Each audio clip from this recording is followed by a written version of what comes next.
Ok? Então, a gente vai hoje para a nossa aula 14, gente.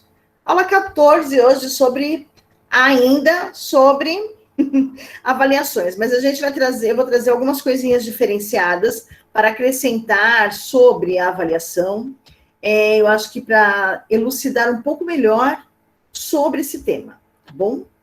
Então, bora lá. Qualquer dúvida, vocês, por gentileza, me falem. Claro que muita coisa aqui a gente vai repetir, só para vocês relembrarem, e aí, então, a gente segue o fluxo. Pode falar, amor.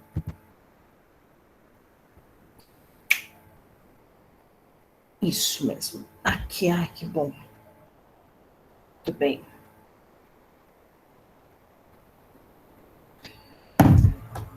Deixa eu marcar uma coisa antes que eu esqueça.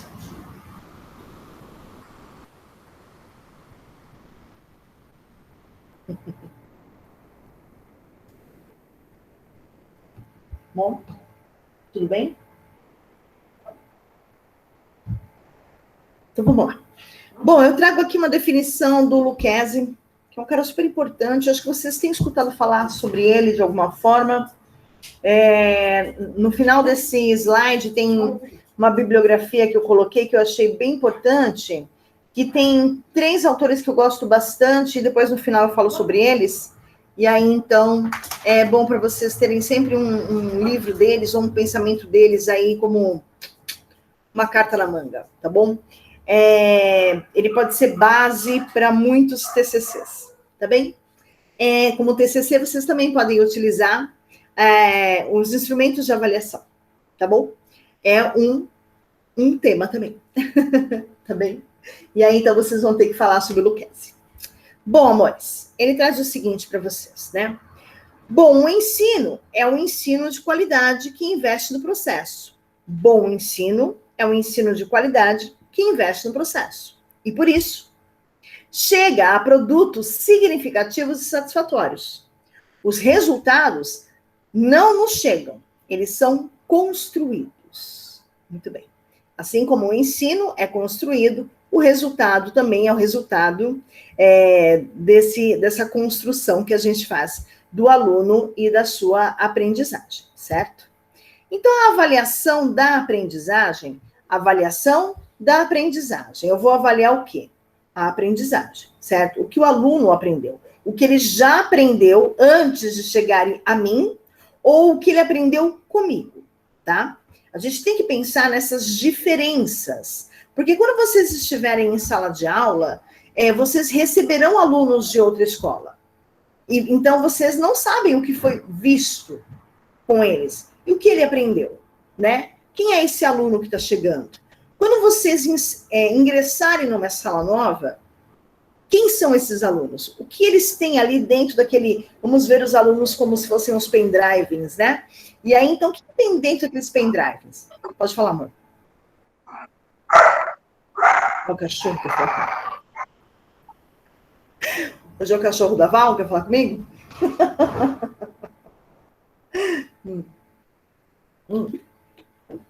E aí, então, vamos lá. Ele traz aqui uma problematização, Lucchesi, que eu acho bem significativa para nós pensarmos sobre a solução para isso em sala de aula. Então, vamos trazer uma conceituação teórica. A problematização, então, quando a gente fala de problematização, são perguntas, são problemas que a gente encontra dentro de uma situação e a gente precisa de resposta para elas, de solução para elas, tá bom? Por que falar sobre avaliação da aprendizagem? Por que os professores, a coordenação, a escola, nós, pedagogos, temos que falar sobre avaliação da aprendizagem? Existe algo de errado com os nossos procedimentos avaliativos? E aí, então, como eu trouxe na aula passada, muita gente tem o hábito de pensar em avaliação apenas com alguns poucos instrumentos. Lembra na aula passada quantos instrumentos eu trouxe? Né? Não tem só a prova individual, o trabalho em dupla ou em grupo e seminário, né? Que é a aula invertida. Não existem só esses 3, né? Existem tantos outros, né? Que a gente às vezes foge da nossa ideia de avaliação, né? Porque a gente primeiro tem uma ideia de avaliação muito errônea. Aquela ideia de avaliação do tradicionalista, né? Do conceito, da pergunta e da resposta, né? Do professor que faz o questionário, já vem essa palavra, né? Faz o questionário, ele responde o questionário e você tem que colocar como está no questionário, na resposta que ele dá. Vocês já devem ter visto isso em algum momento da vida de vocês. Eu tive aula de geografia dessa forma. O que é o sistema? Por exemplo, a pergunta ela veio já. Sabe, o que é a Lua, o que é o Sol, né? Então, assim, perguntas e vinha uma resposta. E eu tinha que decorar a pergunta e a resposta. Eu não tinha o entendimento daquilo, o que é muito diferente. E aí a gente pensa que esse tipo de avaliação, ela não deve mais existir, porque não existe mais aquele tipo de aluno. A gente está falando de um outro tipo de aluno. O aluno do século XXI. A gente está falando de um aluno que vocês vão encontrar lá em 2023, 2024, tá bom? Esse aluno do 2022, 23, 24, ele é o aluno de agora. Ele é a atualidade, ele nasceu com o celular na mão. Começa daí, né? Então, a gente precisa, sim, refletir sobre que tipo de aluno que a gente tem e qual tipo de avaliação, de procedimento avaliativo, de instrumento que nós vamos utilizar para esse aluno, tá bom?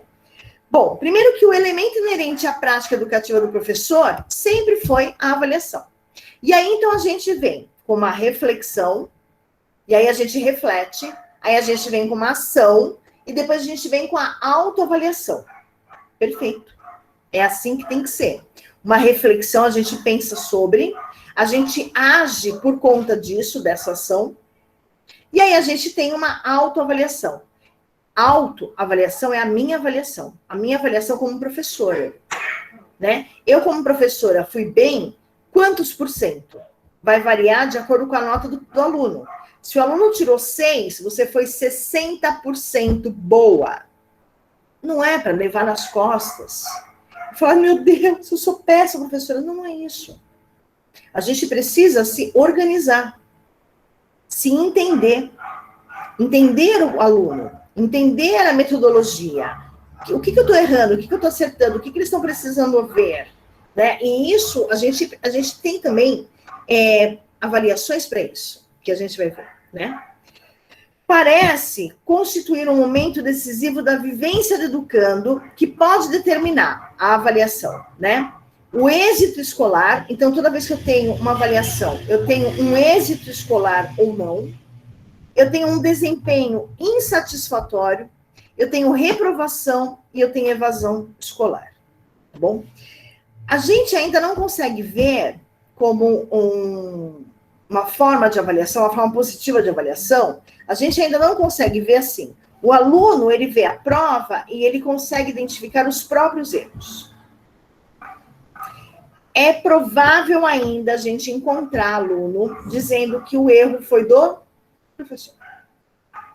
Isso é imaturidade, na verdade, né? Porque os alunos, eles precisam, os alunos de modo geral, tá? Eu estou falando de graduação, eu estou falando de pós-graduação, estou falando de mestrado, estou falando de qualquer avaliação que você fizer, qualquer uma, tá bom? Avaliação que você fizer.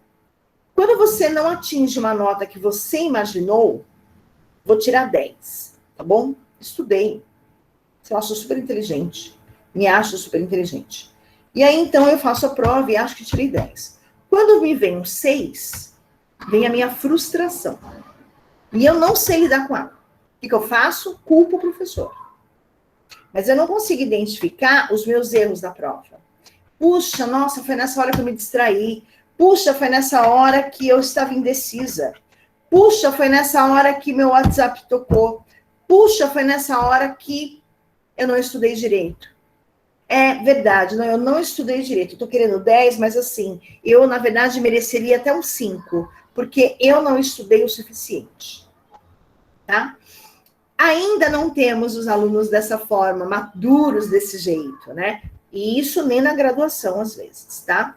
Normal a gente encontrar aluno que vem questionar de uma forma arrogante, né? Como se ele tivesse totalmente certo, né? Não que o professor não possa falhar, entendam isso.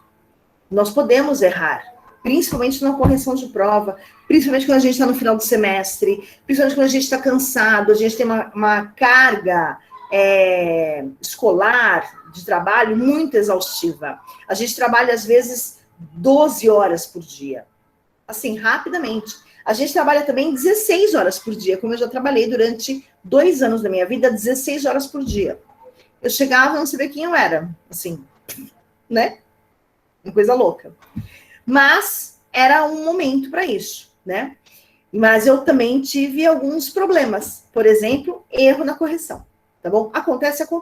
A gente não está falando desses erros de correção. A gente está falando de que o aluno, vamos pensar do ensino infantil, que a gente vai orientar a isso, mas do Fundamental 2, do médio, de que ele não consegue identificar que aquela prova, aquela avaliação, é sobre a avaliação do que ele aprendeu. Né? Então, a gente consegue identificar que ele aprendeu 50%, 60%, 70%, tá bom? Ele não consegue ainda. Então, por isso, vem um desempenho insatisfatório, a reprovação e, muitas vezes, a evasão escolar. Uma coisa depende da outra. Para construir um conceito de avaliação, é preciso compreender a relação do S, que é o sujeito, e com o O, que é o objeto, tá bom? Na construção de conhecimento. Então, a gente tem aqui algumas correntes principais. A racionalista, onde a gente traz o sujeito que ele age sobre o objeto, né? Então, eu tenho o sujeito aluno, eu tenho o objeto avaliação. Eu tenho o empirista, que pode ser o objeto que age sobre o sujeito também. E o construtivista, que é o sujeito que interage com o objeto. O objeto eu posso pensar como educação, ou aprendizagem, enfim, né? Como eu também posso pensar na avaliação, tá? Aqui, no construtivista, a gente vai pensar sobre o aprendizado, né? O que a gente vai aprender. Por isso que o sujeito interage com o objeto, tá? Vamos lá. Tanto na visão racionalista como na empirista, tem uma visão determinista do conhecimento, polarizada ora pelo sujeito, ora pelo objeto. Né? A implicação prática disso para a avaliação é que o que importa é a medida que se faz do conhecimento por meio de testes, exames ou provas. Então, o que a gente tem aqui? A avaliação é a mais importante porque eu faço a avaliação medindo o conhecimento do aluno, né, através de testes, exames ou provas, tá? Tudo bem, gente? Isso na visão racionalista, assim como na empirista, tá bom? Agora, na construtivista, o conhecimento não é determinado pelo sujeito, nem pelo objeto, mas é construído pela interação entre o sujeito e o objeto, tá bom? O conhecimento, então, não está pronto e acabado, mas ele é construído, né? A gente já... É barulho demais aqui fora. Calma, Vanessa. Nossa, meu, essas crianças o tempo todo.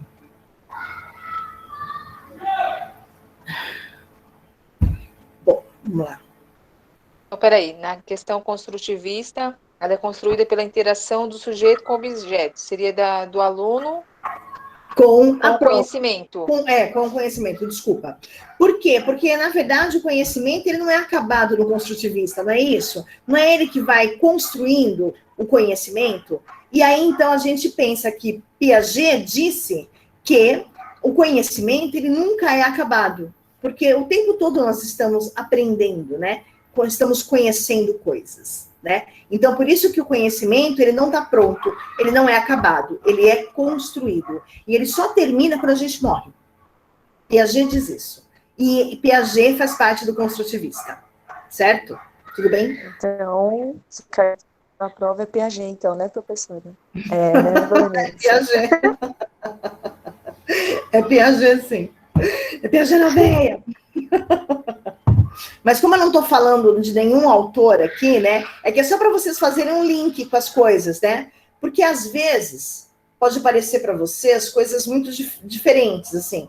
A aula de um parece que não tem link com a outra aula, mas todas elas têm. uma está linkada à outra. Vocês devem ter visto isso comigo e com a Renata, em uma época aí, né? Eu falava sobre, ela também falava sobre, mas ela tinha sob a luz da filosofia e eu sob a luz da pedagogia, né? Eram olhares diferentes para as mesmas coisas, né? Isso é uma aula multidisciplinar. Tá As bom? duas caminhavam junto. É, muito gostoso isso. Isso é uma delicinha, isso, gente. Isso é tudo de bom. Isso acontece na graduação, isso acontece também no ensino médio, no ensino fundamental. Eu vejo isso muito em literatura, por exemplo, estou falando sobre modernismo, e aí, então, a professora de artes está falando sobre Anita Malfatti, que também faz parte do modernismo, né? E aí a professora de história está falando sobre o início do século XIX, La Belle Époque.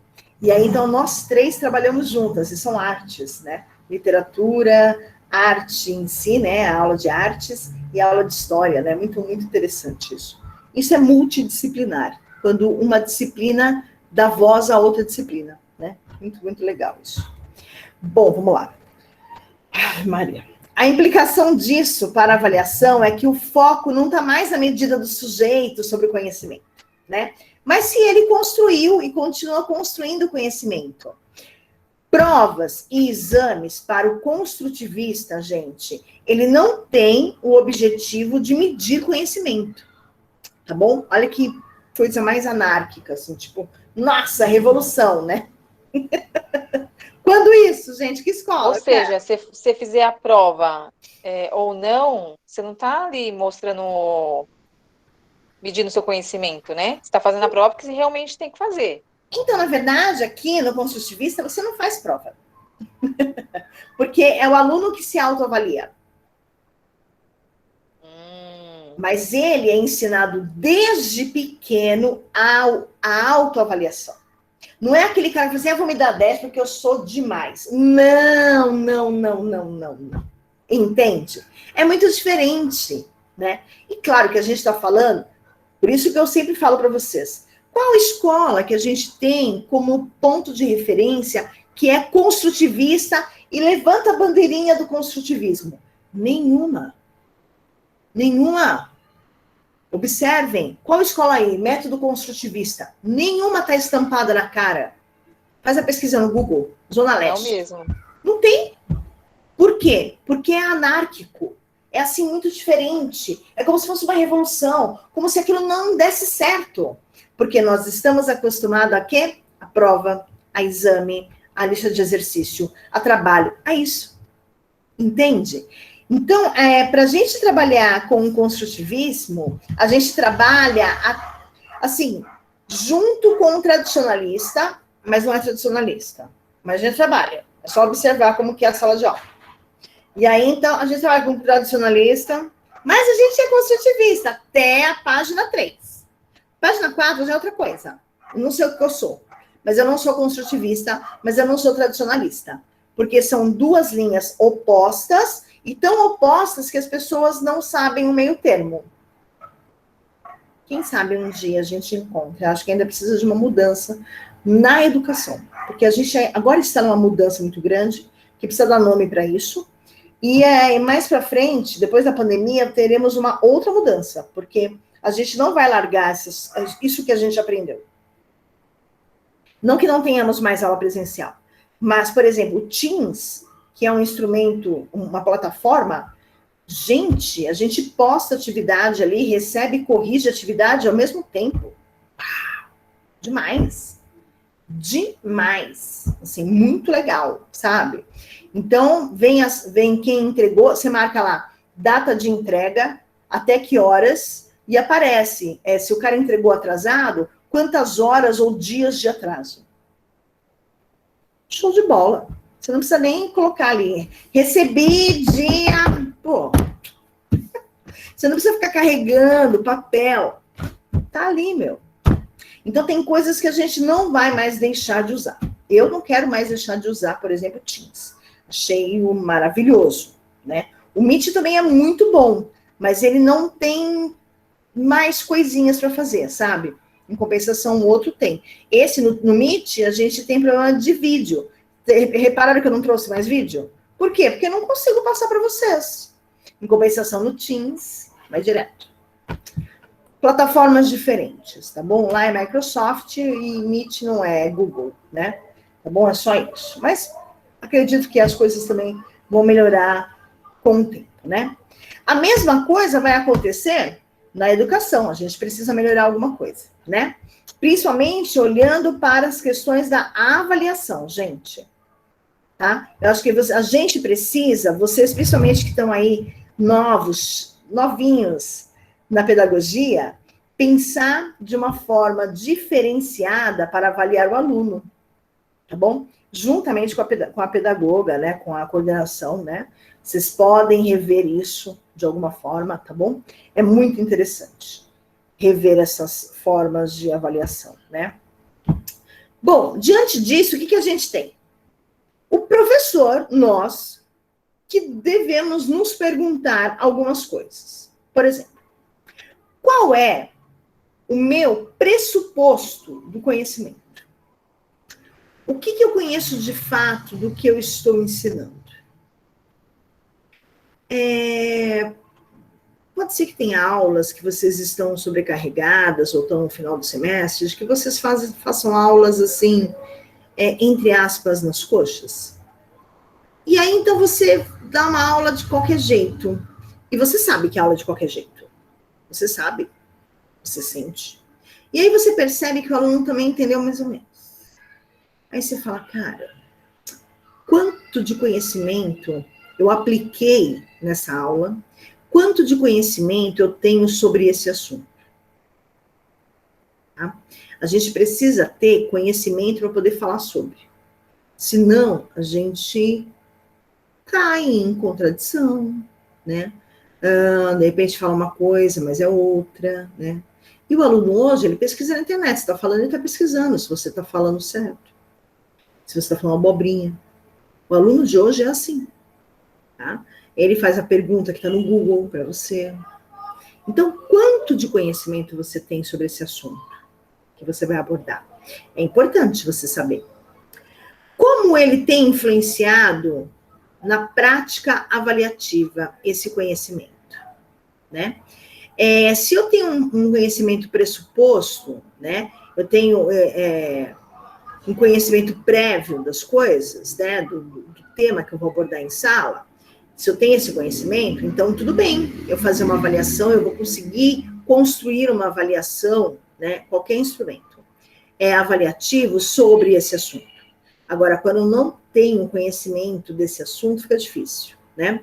E quanto isso vai influenciar na prática da avaliação, na elaboração da prova? Eu tenho o costume de verificar ou avaliar, e aí então vem duas grandes diferenças. O que é verificar e o que é avaliar, né? E aí, então, só que essa definição está aqui, tá bom? Eu já vou falar sobre verificação e avaliação. Verificar é algo mais simples e avaliar é um pouquinho diferente e tem ali, então, a tabelinha que eu vou explicar para vocês, tá bom? Só que antes de eu chegar lá, deixa eu falar sobre isso aqui. Que é para construir um conceito de avaliação. Vamos deixar um pouco de lado aquele conceito de avaliação que a gente tem, mesmo aqui na Dourado, a gente tem alguns instrumentos de avaliação. E um deles é, assim, muito clássico, né? Não vou chamar de tradicionalista, vou chamar de clássico, que é a prova, né? Onde eu tenho perguntas e respostas, né? Que é essa que vocês fazem aí no Forms, né? No formulário.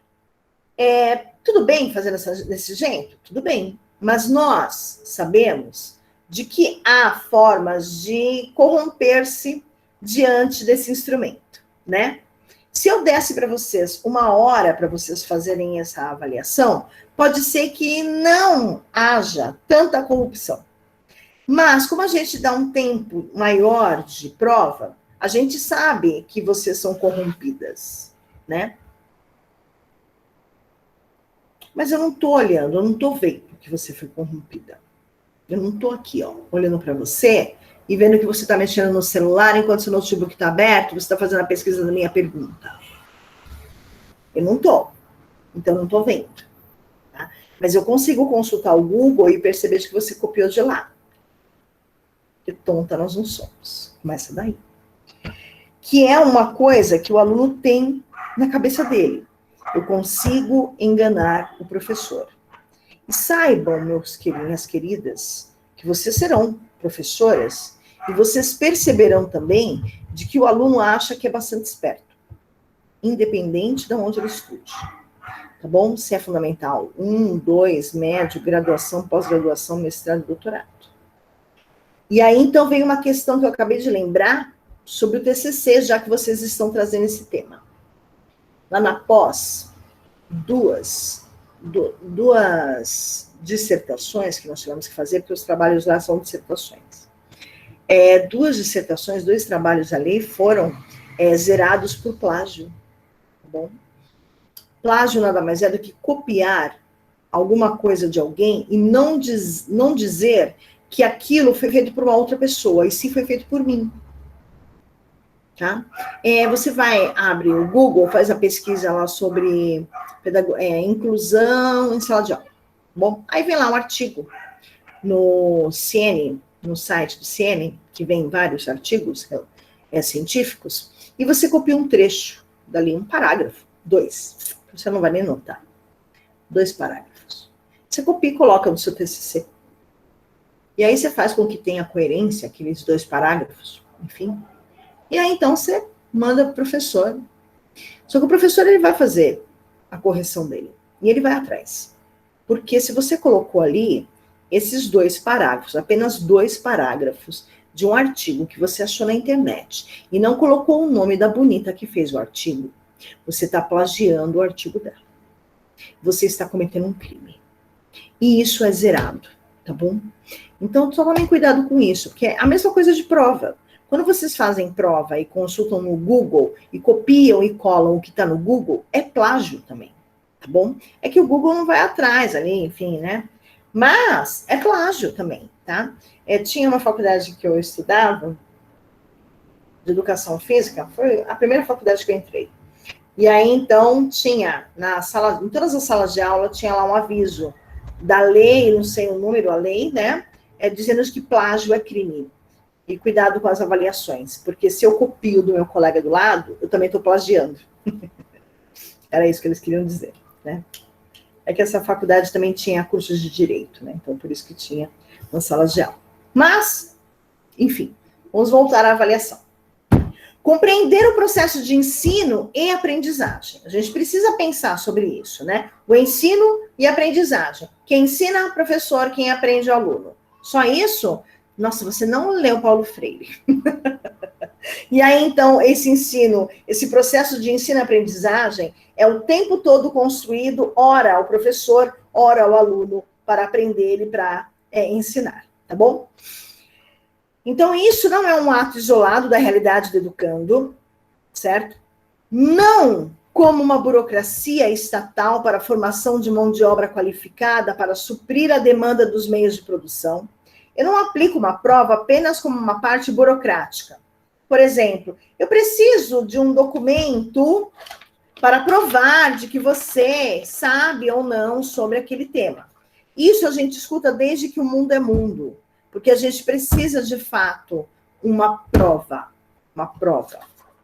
um papel, que diga que você entendeu, aprendeu ou não o que eu ensinei, tá bom? Isso quem pede é MEC, tá, gente? É o Ministério da Educação. Não é o professor. Não é o professor que é bravo, chato, bobo. Tá bom? É o MEC. O MEC que é bobo, chato. Que ele podia rever os métodos avaliativos. Tá bom? E aí, então, se a gente for ver apenas como uma parte burocrática, a gente faz um trabalho horroroso, tá? A gente não pode ver dessa forma, mas como um direito de pessoas de construírem a sua cidadania e realidade pela aquisição de conhecimentos, de competência, de habilidades, de hábitos socialmente consolidados, necessários à sobrevivência autônoma do indivíduo na coletividade. A gente não tem que olhar a avaliação como aquela coisa chata que a gente tem que fazer. A gente tem que olhar a avaliação como uma forma de verificar se aquele aluno, ele está sendo, eu estou construindo, estou conseguindo formar o cidadão. Lembra do cidadão? Cidadão é aquela pessoa que a atitude individual reflete na coletiva, certo? De que forma? Dentro da cidadania, da sobrevivência autônoma, né? Da coletividade, dos hábitos socialmente consolidados. Dessa forma, eu estou formando um aluno, uma pessoa, porque um aluno é aquele que está dentro da sala de aula, mas fora da sala de aula, ele é uma pessoa, não é isso? Ele é o Mateus, o João, o sei lá quem, né? E assim, em sala de aula, a gente também não tem que ver só ele como aluno, a gente tem que ver os alunos como seres humanos, e eles sentem muita falta disso, muita de verdade. Vocês nem imaginam quanto.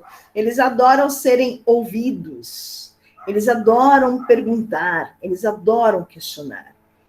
E isso não tinha, né, gente? Agora a gente consegue ter um pouco mais com os alunos, né? É que se a gente for pela onda deles também, a gente não dá aula, a gente fica no bate-papo, né? Então, mas a gente precisa, às vezes, parar a aula para ouvi-los. Eles querem falar. Eles precisam falar, eles precisam expor a opinião deles. E aí, então, vem aqui o que eu queria dizer sobre a diferença entre verificação e avaliação. Então, na verdade, existem grandes diferenças entre uma coisa e outra, mas a gente precisa, para construir um conceito de avaliação, diferenciar uma coisa da outra. Então, vamos lá. Se eu falo para vocês, gente, vamos verificar o aprendizado do aluno? O que é verificar o aprendizado do aluno? É quando eu estou preocupada apenas com o produto aluno. Quando eu faço uma avaliação, eu estou preocupada com o processo. O que é o processo? Do começo ao fim. O que eu fiz para que o aluno aprendesse como escrever palavras com 2 S, por exemplo. Tá bom? E aí, então, eu tenho um processo, tá? Verificação. Se eu falo, vamos fazer uma verificação, eu vou verificar o quê? A nota, que é o mais importante para quem faz verificação. Então, eu vou dizer para vocês de forma muito clara. A verificação não é bem vista, e sim a avaliação. Aí, eu falo para vocês, a avaliação não é pensar exatamente, somente em prova, não. Avaliar de várias N formas, tá bom, gente? Avaliar é olhar para aquele indivíduo, para aquele aluno, e saber o quanto ele aprendeu daquilo que você ensinou, tá? Verificação seria... Alguém que falou alguma coisa? Assim, professora, a verificação, você faz a verificação, a avaliação é o nosso entendimento, como a gente se desempenha, é isso? Porque através da avaliação do nosso desempenho, você vai saber na verificação o que a gente aprendeu ou não aprendeu, que tem dúvida ou não é? Ou nada a ver? Então, nada a ver, Ana, porque assim, ó, querida, a avaliação, a verificação seria um erro cometermos apenas verificação. Porque verificar é saber assim, quanto que ele tirou? Ah, ele tirou 7, tá bom. 7 tá bom. Eu não estou preocupada com o que ele aprendeu exatamente. Algo que nem deveria existir, né? Então, assim, eu estou preocupada com a nota, 7. Nossa, então tá bom. Se ele tirou 7, ele tá acima da média, ele passa. Dane-se, não sei nem quem é ele, se ele tem problema ou não, entendeu? Se ele, assim, aprendeu, como que ele foi nesse processo, quem é esse aluno durante esse tempo que ele tá em sala. Não, é só 7, tá ótimo, tá bom? Ah, ele tá aprovado. Ai, nossa, esse aluno aqui, ó, 3 de média, retido. Isso é verificação. Então, verificação é uma parte negativa onde a gente não deveria mais fazer, tá? E sim olhar a avaliação com esses olhos que eu estou mostrando para vocês aqui. Então, aonde a avaliação? Eu estou preocupada com o processo, eu estou preocupada com a aprendizagem, né? Resulta na reorientação para a obtenção de conhecimento mínimo satisfatório, ou, então, encaminhamento para níveis mais altos daquele conhecimento, porque eu preciso ter um conhecimento mínimo satisfatório. Se eu não tenho nem o mínimo satisfatório, então o bagulho tá louco. Eu preciso parar, reorganizar minha aula, reorganizar minha metodologia de ensino, tá bom? Porque eu preciso melhorar. Vamos pensar de que os nossos alunos não têm maturidade para poder enxergar de que eles têm que melhorar, porque eles acham que aquilo é o melhor deles. Eles não sabem o que é melhorar daquilo, tá bom? Mas nós, professores, sabemos. Então, nós vamos diferenciar a aula. Eu sempre falo isso. Aula que tem disciplina é aula igual, aula monótona, aula chata. Pô, tá vendo aquela aula, caramba, a professora que você fala aqui, né?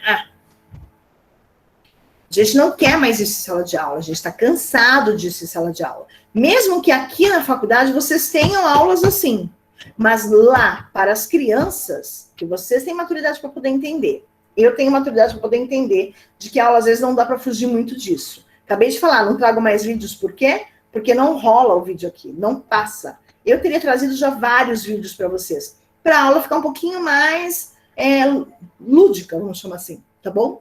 Mas para os alunos, para as crianças, a gente precisa pensar muito, muito, muito sobre as metodologias desse processo de avaliação. Quais instrumentos que eu vou trazer para a sala de aula para ele realmente, de fato, entender, tá? E aí, então, a gente tem que ter esse conhecimento mínimo satisfatório ou, então, a gente precisa, encaminhar para elevar o nível. Mas aqui, a nível mesmo. E eu sempre digo para os meus alunos, a gente não deve abaixar o nível. A gente precisa elevar o nível dos alunos, tá bom? É aquele lance de falar a mesma língua. Não. Eu tenho que falar a língua para que todos entendam, né?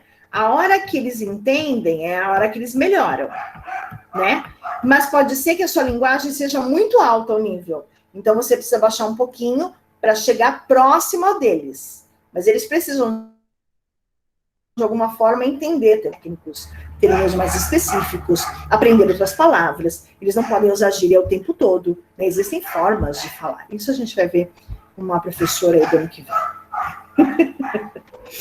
Na avaliação, diferentemente da verificação, eu tenho o professor que assume a responsabilidade do desenvolvimento do aluno, que faz uma autoavaliação e reorienta o processo de ensino e aprendizagem, como eu acabei de falar. Eu preciso rever a minha aula, eu preciso rever minha metodologia, eu preciso rever esse processo de ensino e aprendizagem com o aluno.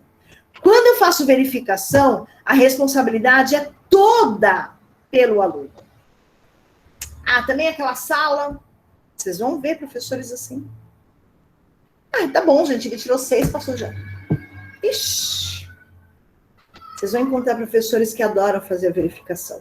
E vocês vão ouvir muito professores criticarem, professores que atuam de verdade dentro de sala de aula, que querem o melhor para o aluno, que pensam em por que esse aluno está desse jeito, por que o aluno é assim, por que o aluno é assado, tá bom?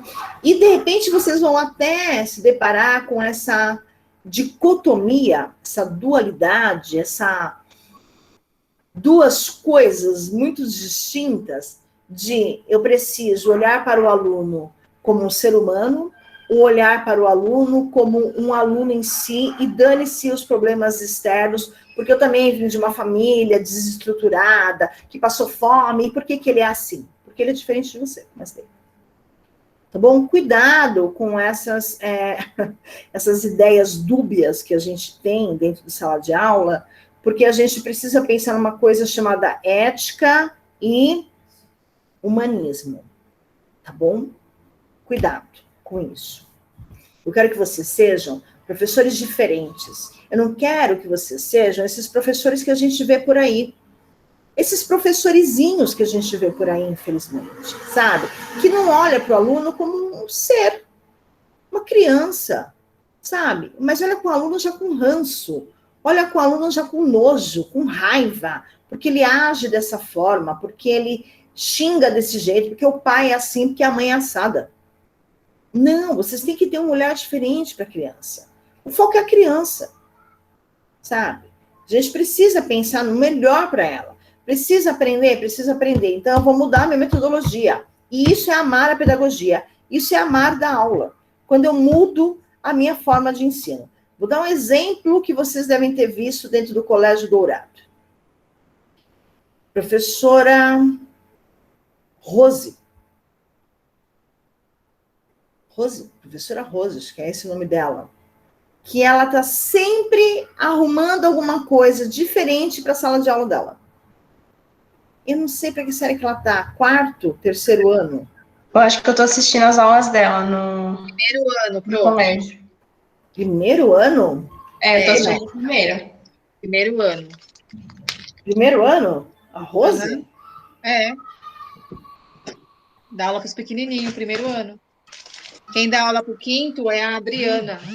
Ah, ela é uma fofa, né? Uhum. Deixa eu ver se é essa aqui. É, essa aqui. Essa aqui?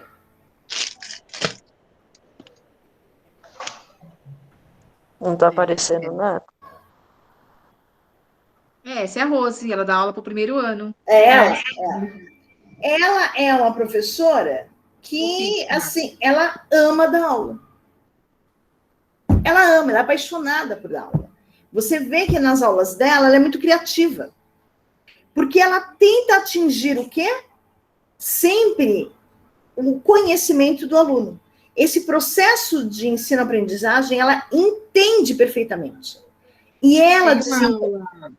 Tem uma aula no estágio que ela... O que ela faz? Ela pega um guarda-chuva, sabe esse estilo do frevo? Sei. Então, ela amarra vários papeizinhos de adição. Aí ela fala para a criança, né? Fulano, você quer que cor? Aí fulano vai girando o guarda-chuva, azul. Aí nessa azul, vamos lá, 7 mais 2. Aí ela pergunta, muito legal a aula dela. É dinâmica, né? E olha que ela está à distância. E aí, então, eu escuto professores falarem assim, a minha aula, imagina, eu abro o Word e escrevo, digito no Word. Oi? Ouvi isso essa semana de uma professora de ensino técnico. Eu falei, não acredito que você usa o Word como se fosse uma lousa branca. Caraca, meu! Sei lá, acho tão, sei lá, acho tão...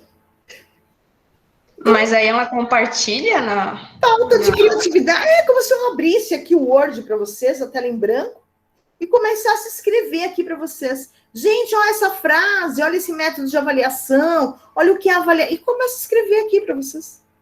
Oi? Por que você não traz isso em slide? Não traz isso com imagem? Traz isso com som? Faz a pergunta para o aluno. Né, gente? Olha quantas formas de interagir o aluno. E aí, então, ela disse que na sala dela quase não entra aluno. E aí eu pergunto, por que será, né? O que será? É isso, entende? E aí, então, é esse tipo de professor que a gente vai encontrar e de que responsabiliza o aluno pelo fracasso escolar. Por que a escola do Estado não dá certo? Porque os alunos são ruins. E você, professora? Você fez o que durante esse tempo que você ficou em sala de aula? Eu vou te falar que durante o tempo que eu fiquei no Estado, eu não tinha problemas. Ah, imagina, não tinha problemas. Eu tinha problemas, sabe aonde tinha problema, na verdade? Quando eu entrava para substituir uma professora. Foi numa situação, numa escola, no meio de uma comunidade que tinha toque de recolher às 10 da manhã. Mas também era compreensivo, né? E eu falava sobre sexualidade. Então, assim, eu já entrava com um tema legal, né? Mas eu não tinha problemas. Não que eu seja melhor, não é isso. Eu quero dizer que, se o professor, ele compreende, que nem a Rose compreende o que é ensinar, cara, se você gosta de fazer isso, cara, você vai longe. Se você tem criatividade, não. Vamos lá. A gente não é criativo. A gente precisa de estímulos para criar. Onde eu vou encontrar estímulo para criar? Olhando coisas criativas. Eu não vou ficar criando coisas criativas para meus alunos, olhando no Facebook, olhando no Instagram. Eu vou no Pinterest, sabe? Eu vou no Instagram de professores que atuam. Eu vou assistir vídeos de professores que também têm nota 1000, que tem não sei quantos mil seguidores. Por que aquele professor tem tantos seguidores? Porque é bonitinha? Não, porque a aula é diferente. Tem alguma coisa diferente. Por que todo mundo gosta da professora Rose? Todos os alunos gostam? Porque ela tem o diferencial dela. Entendeu? É isso que falta. É isso que eu quero que vocês tenham. Esse lance de, nossa, já sei o que eu vou fazer, eu vou trazer tal coisa, tal coisa. Esse pique, essa criatividade, esse amor pela docência, que falta. Infelizmente. E vamos continuar aqui. Aí a gente tem essa professora que abre o Word e escreve, que ela disse assim, gente, a Ana, ela tira 10. A Beatriz tira 8. E o João é 6, né? Sempre. Ela vai sempre dizer isso. Diferente do professor que é formado na Faculdade Dourado e que ele já acredita que a avaliação, ela pode ser uma avaliação diagnóstica. Aonde eu percebo que a Ana e a Beatriz, elas aprenderam de forma mais satisfatória. Mas o João ainda não. Por que será que o João ainda não? Olha a diferença. Eu questiono por que o João ainda não. Eu não faço a crítica. O João é 6, né, gente? Só pode ser. Olha a forma como ele se comporta em sala de aula. É clássico ouvir isso. Tá? Aí a gente tem, por exemplo, uma verificação que a gente chama de seletiva. Que a gente faz assim. Normal. A Ana, gente, é a melhor. Agora o João é o pior. Caraca! Quantas vezes a gente escuta isso? Milhares. Quem é a melhor da sala? Gente, a gente não está fazendo seleção. A gente também não está fazendo uma comparação para diminuir o outro aluno. A gente não está fazendo um comparativo para diminuir o outro. Porque é sempre dessa forma. É de forma negativa, é de forma pejorativa. E a gente não está fazendo nenhuma classificação. Não é classificatório o negócio, não é seletivo o negócio. O negócio é diagnóstico, o negócio é inclusivo. Quando eu penso assim, o João, na verdade, gente, ele precisa de atenção especial para continuar se desenvolvendo. Sabe por que eu vou fazer com ele? Eu vou trazer uma folhinha a mais para ele de atividade. Olha que professora diferente. Essa professora, ela enxergou o João. Que, na verdade, é o que o João quer. Porque o João, que deve ser aquele bagunceiro que senta no fundo, que ele faz toda aquela traquinagem para chamar a atenção do professor, porque, na verdade, ele quer que alguém o enxergue de alguma forma. E ele faz isso de forma ou positiva ou negativa. E ele aprendeu que sempre a forma negativa é a melhor.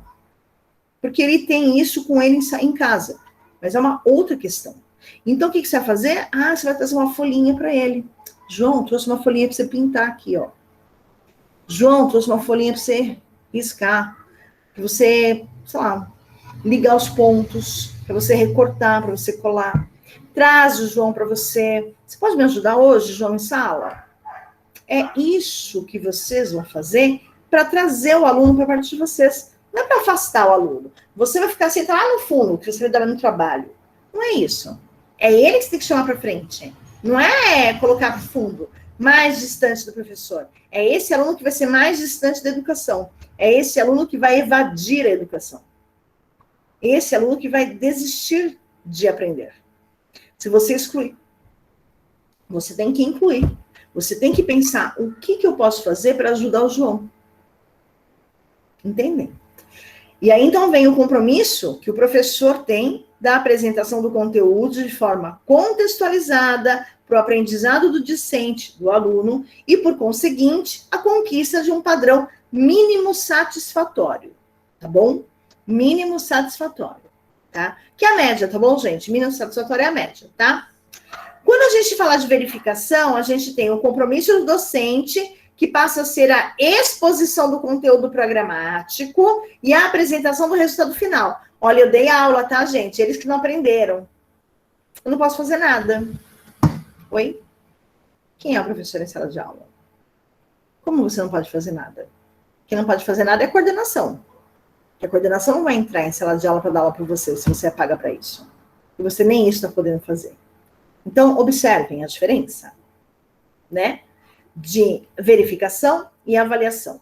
Verificação são todos esses professores que a gente tem por aí há muitos e muitos e muitos anos. Chega desses professores. A gente quer professor que enxerga a avaliação como um instrumento de chegar no resultado final, se houver resultado final, né? Vamos pensar ali, então, em nota, já que a gente tem aí, nota não, mas o conhecimento do aluno, né? É que o conhecimento do aluno, ele reflete na nota, não é isso? Então, quando a gente tem um aluno que consegue avançar as séries, é um aluno que com certeza aprendeu, chegou aí na sua formação como cidadão, né? No seu ensino-aprendizado, ele foi nota 10, vamos pensar assim, tá bom?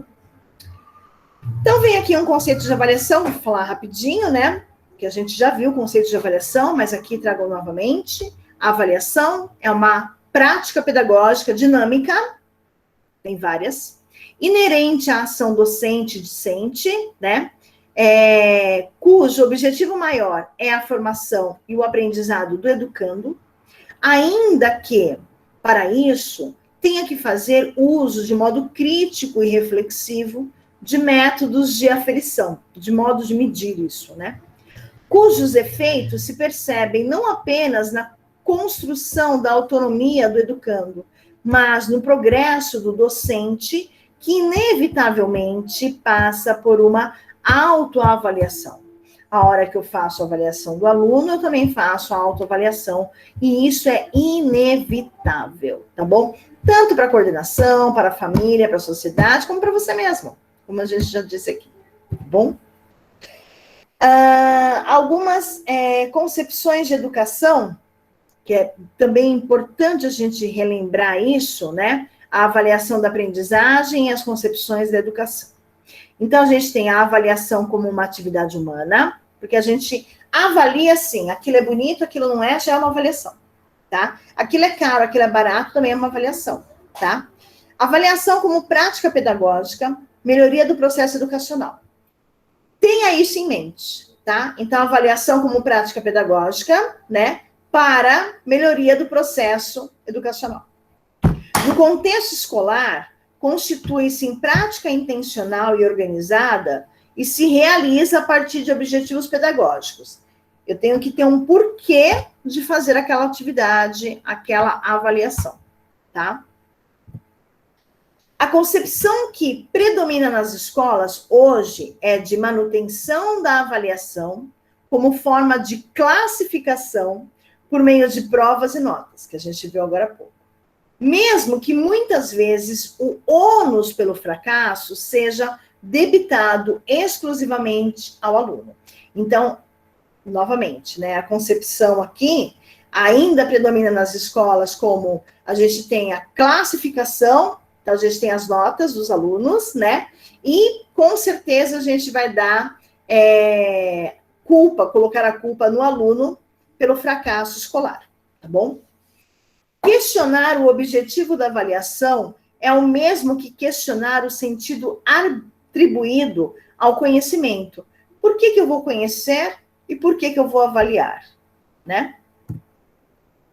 Quando são oportunizados aos professores momentos de reflexão sobre avaliação, muitos fazem a defesa das provas como único instrumento e ainda como verificador quantitativo e punitivo, que é o pior de todos, né? Usar a avaliação como punição. Vocês estão fazendo barulho, então é uma prova surpresa. Vocês já devem ter escutado isso em algum momento da vida de vocês, como eu também já ouvi, certo?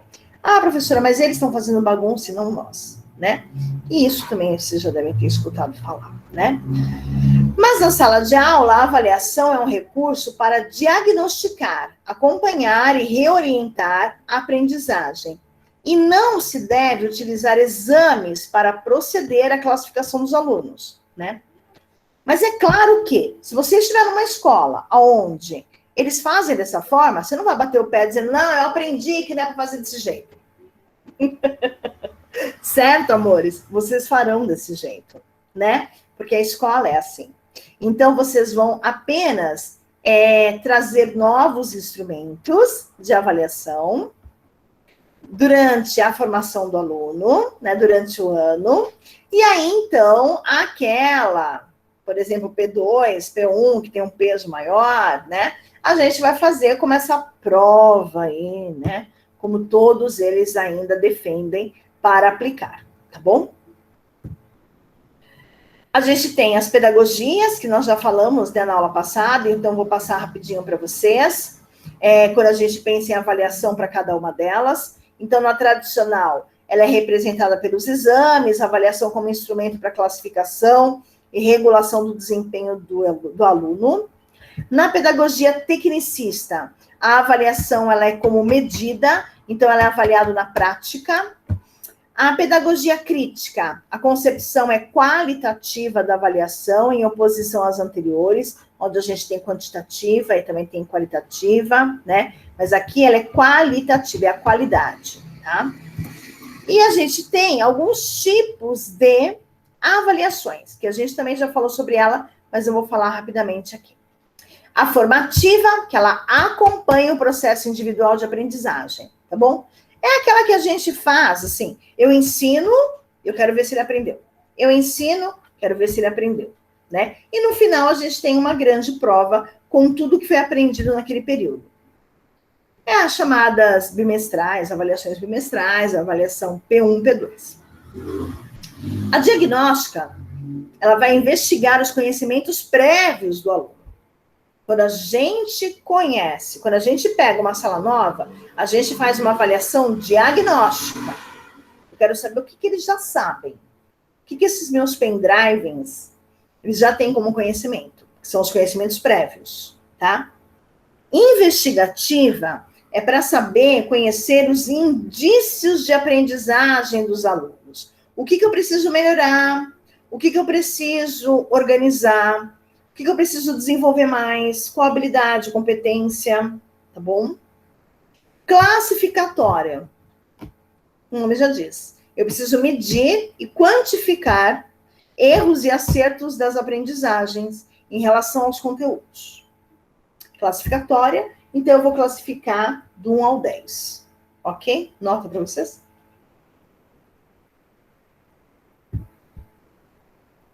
E aí, então, eu consigo medir, por exemplo, ele acertou 10, ele acertou 9, ele acertou 8.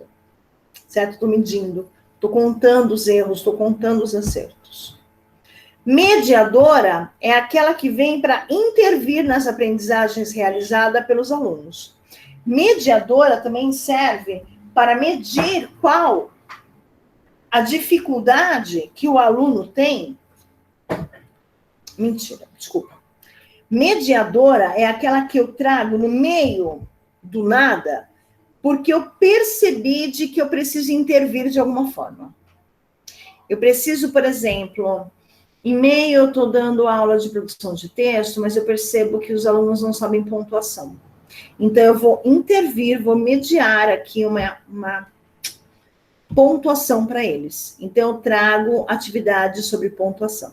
E aí, então, depois a gente segue com a produção de texto. Tá? E aí, a gente está terminando já, tá bom? Deixa eu ver que horas são. Estamos terminando, tá bom, meus amores? Então, a gente tem aqui definição legal por legislação. Uma legislação não se impõe por si própria, né?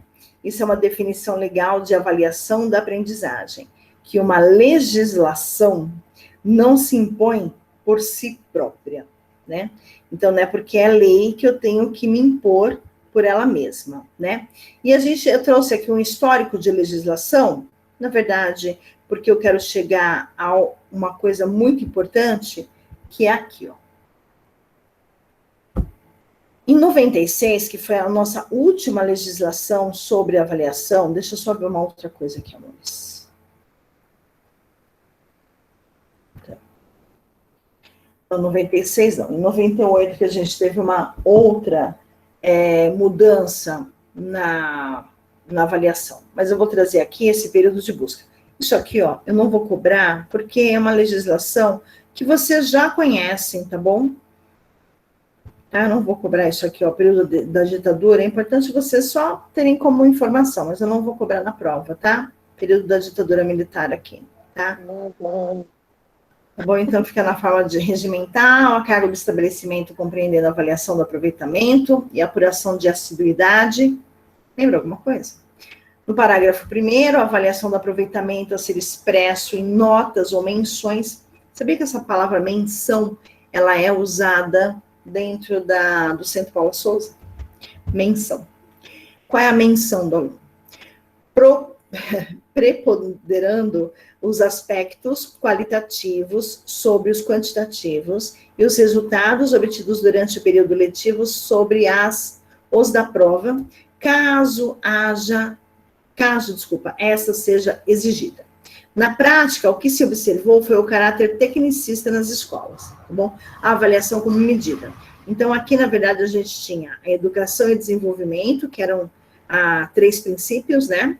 Educação em segurança e educação em comunidade. Mas isso já passou. Isso aqui é a ditadura. Eu quero falar sobre isso aqui e sobre esse daqui, tá bom? Então, vamos lá. O período de busca de democratização, tá? Então, a verificação de rendimento escolar observará os seguintes critérios, isso em 94, isso em 96, tá? Então, a gente tem a avaliação contínua e cumulativa do desempenho do aluno. Ela é contínua porque sempre eu estou avaliando, e cumulativa, né? Com prevalência dos aspectos qualitativos sobre os quantitativos e dos resultados ao longo do período sobre os eventuais provas finais. Possibilidade de aceleração de estudos para alunos com atraso escolar, lembram disso? Possibilidade de avanço nos cursos e nas séries mediante verificação do aprendizado. Aproveitamento de estudos concluídos com êxito. Obrigatoriedade de estudos de recuperação, de preferência paralelos ao período letivo, para os casos de baixo rendimento escolar, a serem disciplinados pela instituição de ensino dos seus regimentos, certo? Então, eu tenho várias formas de verificar o rendimento, o aprendizado do aluno, tá bom? Eu tenho A, B, C, D e E formas de verificar esse rendimento escolar, esse aprendizado, tá? Aí a gente tem uma mudança em 98, que é bem interessante. Então, vamos lá. A avaliação do rendimento escolar observará os seguintes critérios. Avaliação contínua e cumulativa do desempenho do aluno, com prevalência dos aspectos qualitativos sobre os quantitativos e dos resultados ao longo do período sobre dos eventuais provas finais. Então, eu tenho a qualidade, não a quantidade, quanto ele tirou, tá? Mas, assim, ele foi satisfatório, o rendimento dele? Tanto que mudou, né, a classificação, quando a gente fala em nota no estado, a gente não fala em de 0 a 10. A gente fala satisfatório, insatisfatório, pouco satisfatório, né? Tá bom? Pensando nisso já. E não como alguma coisa que a gente consegue contar, tá? Mas é que o aprendizado dele pode ter sido satisfatório, e vamos lembrar do minimamente satisfatório, tá? Entende-se como avaliação qualitativa a que se refere não apenas a verificação da aprendizagem de conteúdos, mas também o acompanhamento contínuo pelo professor das habilidades desenvolvidas e dos níveis de operadores mentais, diagnosticando como o aluno se encontra frente ao processo de construção do conhecimento. Olha um olhar diferenciado aqui para a avaliação e para o aluno, tá bom? É isso que eu quero que vocês vejam também. E aí a gente tem, em 2011, onde a gente tem Lei de Diretrizes e Bases da Educação, que representa um avanço histórico no que diz respeito à avaliação discente. Antes dela, imperava o conceito matemático do somatório, a ser aplicado na formação da nota final de cada disciplina. A nota final era, portanto, o resultado de um somatório de simples média aritmética das notas conseguidas em provas aplicadas periodicamente, às vezes atribuindo maior ou menor peso a determinados trabalhos, certo? E aí, então, a gente teve uma diferença em relação a isso, tá? O processo de avaliação da aprendizagem deve ser amplo, contínuo, gradual, cumulativo e cooperativo. Olha que diferença. Envolvendo os aspectos qualitativos e quantitativos da formação do educando, ok? Como a gente já viu em 96. Os cursos de educação profissional técnica de nível médio, na forma integrada ao ensino médio, na modalidade de educação de jovens e adultos, adotarão um sistema de avaliação de rendimento observando alguns princípios. Então, vamos lá, são 3. Está de acordo com os ementários, objetivos e conteúdos programáticos das unidades curriculares de programas de ensino cadastrado do sistema. Então, a gente vai continuar seguindo uma ementa, que é o plano de aula. Os resultados de cada atividade avaliativa deverão ser analisados em sala de aula no prazo máximo de 10 dias úteis após a sua realização. Eu não sei se vocês já têm essa noção de prova, mas é mais ou menos como aqui. A gente aplica a prova no dia seguinte você já quer a resposta, né, meninas? Mas não dá para ser assim. Então, como a gente tem bastante coisa para corrigir, no estado aqui, a gente já está vendo que no ensino técnico, por exemplo, tem 10 dias após a realização da prova para poder corrigir. 10 dias. Não pode ultrapassar isso, tá? Porque antes, gente, nem corrigir. Os resultados das avaliações e frequências semestrais deverão ser registrados nos diários e classes divulgados, observando os períodos de lançamento de nota no sistema, para eles terem noção de quanto eles estão faltando. Porque para o ensino técnico integrado ao médio, existe uma questão de responsabilidade um pouco maior do que para o ensino médio apenas, sabe? Porque aqueles já são técnicos, eles sairão já com uma profissão. Então, eles precisam ter esse peso de já sou quase um adulto, preciso de responsabilidade. Então, quando eles saem das ETECs, eles saem dessa forma. Na avaliação de rendimento escolar, deverão preponderar os qualitativos sobre os quantitativos. A gente falou. Em cada instrumento de avaliação, devem ser considerados os conhecimentos e as práticas que o aluno deverá dominar, conforme as características de cada unidade curricular. Então, se cada instrumento de avaliação deve considerar aí o conhecimento e a prática, que ele vai, na verdade, ter como conhecimento. Então, as práticas que os alunos deverão aí... me enrolei toda aqui para falar. Que eu já pensei em outra coisa. Desculpa. Vamos lá.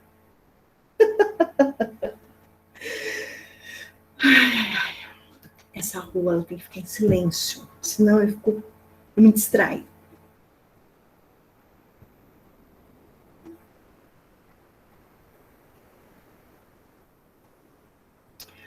Bom, o artigo 29, ele fala sobre o que a professora ensinou em sala de aula será cobrado na avaliação dela. É isso. Como se a gente não soubesse. O que é uma sequência didática? A gente já falou sobre. Eu vou pular, porque a gente já falou bastante dessa sequência didática. Tá bom? E aí, então, eu trago aqui... Então, deixa eu só reler, vai, para vocês não se perderem. De repente, vocês não lembram que é uma sequência didática. Desculpa. As sequências didáticas são uma maneira de encadear e articular as diferentes atividades ao longo de uma unidade didática.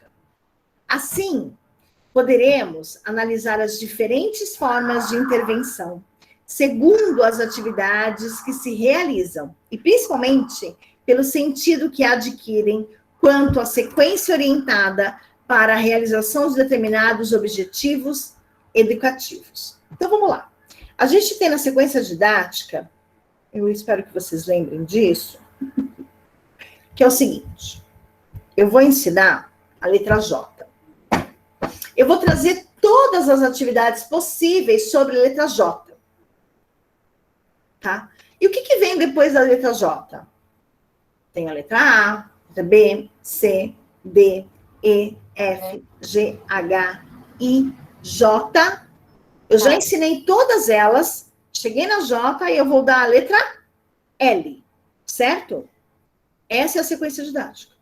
Eu vou seguir uma sequência lógica e objetiva que existe. Eu não vou pular para o M. Eu não vou pular para o, sei lá, para o N, para o O, para o V, para o Z. Não, eu tenho que ter uma sequência didática que ela é uma sequência lógica. Ela é uma sequência com objetivo, tá bom? Por quê? Porque, na verdade, eu estou encadeando uma ideia a outra. Eu estou linkando uma ideia a outra. Se eu ensino primeiro as vogais, depois eu vou ensinar as consoantes. Por que eu vou ensinar primeiro as vogais? Porque a consoante só tem som de consoante porque ela tem uma vogal do lado. Senão ela não é uma consoante, ela não tem som de nada. Né? Então, quando que eu formo uma palavra? Quando eu tenho uma vogal e uma consoante. Uma vogal, uma consoante, uma vogal, uma consoante, uma consoante, uma vogal, uma consoante, uma vogal. Eu tenho uma palavra formada. Certo? Então, isso é o encadeamento. Tá? É quando uma coisa está linkada à outra, está ligada à outra, de forma lógica. Tá? Eu não vou explicar uma coisa e depois fugir e explicar outra. O aluno não vai entender, ele precisa ter esse raciocínio lógico, assim como a sequência didática, tá? E aí, então, o que é muito engraçado, que dentro de uma aula de pedagogia que eu tive essa aula de sequência didática, e eu lembrei desse mapa que a professora fez, que eu achei muito interessante, que é o seguinte, a gente vai ter uma sequência didática, e essa sequência didática, ela deve fazer o quê? Ela deve promover. Ela deve utilizar o quê? Ela deve apresentar o quê? Ela deve ser aplicada quando? Em quem? Em qual sala de aula? Em que turma que é? Né? Ela tem várias etapas, né? Quais etapas? Então, aqui é um mapa que, gente, ele é muito interessante, porque vocês acabam não se perdendo numa sequência didática.